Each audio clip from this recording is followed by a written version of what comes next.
What the actual was that? Why motorcycles? Why guns? Why big monsters? What the happened to the friendly critters? The chubby villain? Let's hear that sound again.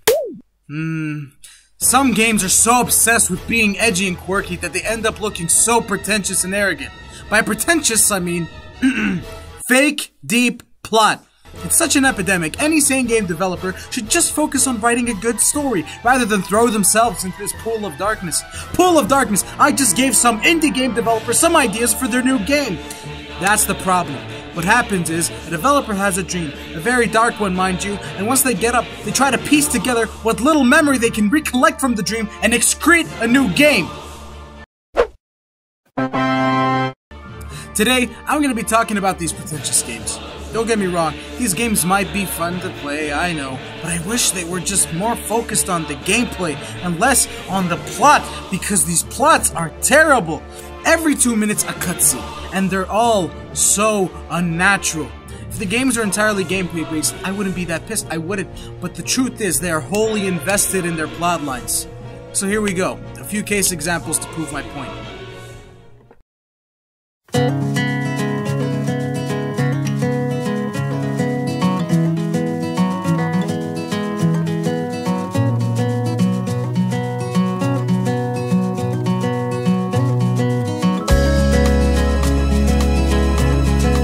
Donut Entertainment knows how to set up a beautiful atmosphere, but it absolutely sucks at telling a story.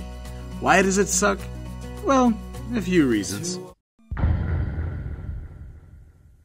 Since they have to churn out an episode every few months, Donut Entertainment makes sure that the player's still invested in the story. So every episode ends with a forceful imposed plot twist that, to me, feels like lazy writing.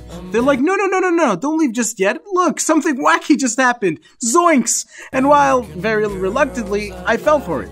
I mean, there's a lot to appreciate about this game, and I mainly kept going because of the most fundamental mechanic, consequence to the player's action, even watering the fucking plants. But this brings me to the second and pretty much the main reason this game is pretentious. Hey guys, here's a game where all your consequences are taken into account. Nothing matters, you dip. Why? Who decided the best way to end something marketed to be a consequence-based game is by removing all the consequence from the player's choices? There are two reasons that I could think of, and they're very convenient for the developer, mind you.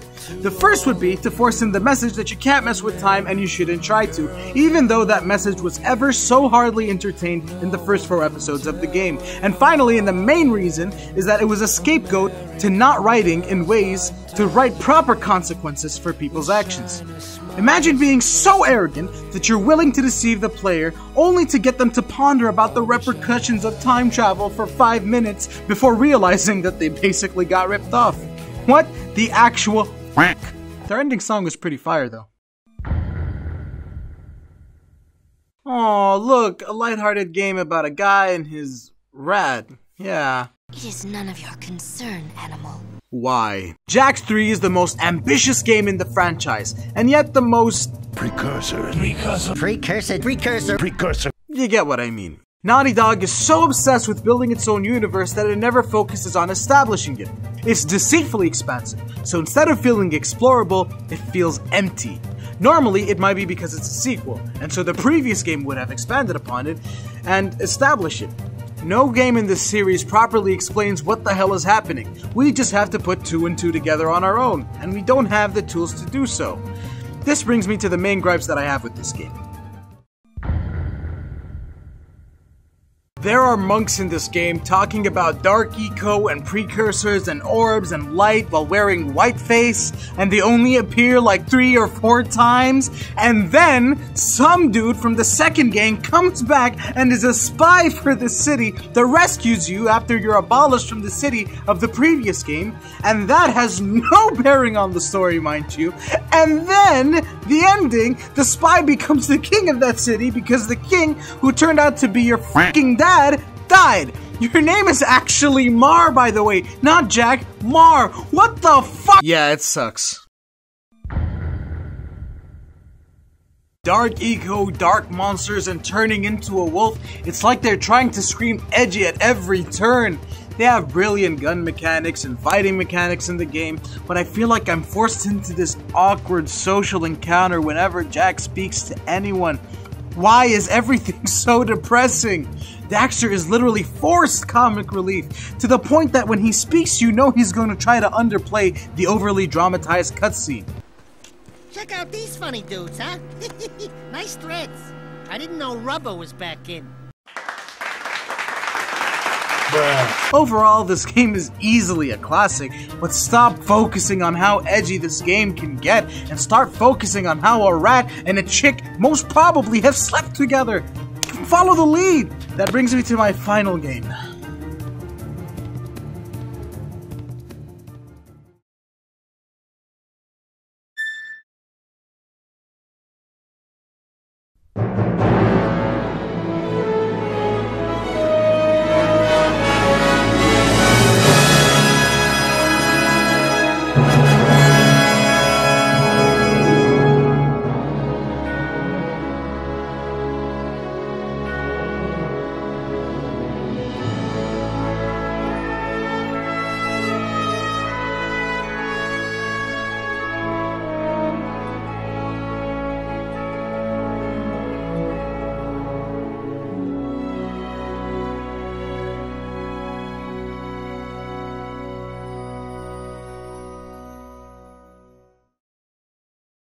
Say, fellas, did somebody mention the door to darkness? Am I the only person who thinks Mickey Mouse should never utter the words door to darkness? He's a childish, anthropomorphic mouse. He is not a badass character. How is this difficult to understand?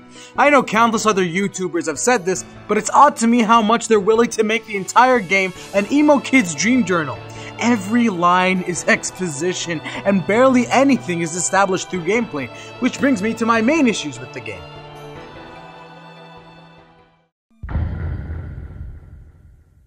I've yet to play Kingdom Hearts 3. I know. So everything I say will be based on previous games, but mainly Kingdom Hearts 2. We cool? We cool.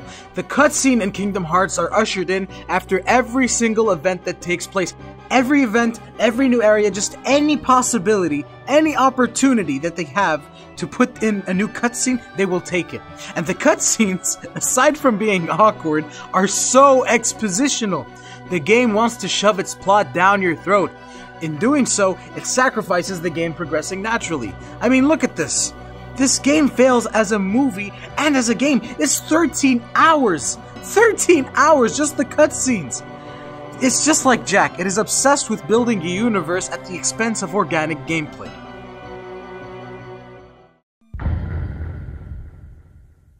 Darkness, light, nobodies, heartless, vessels. So many fantastical concepts shoot into a single game.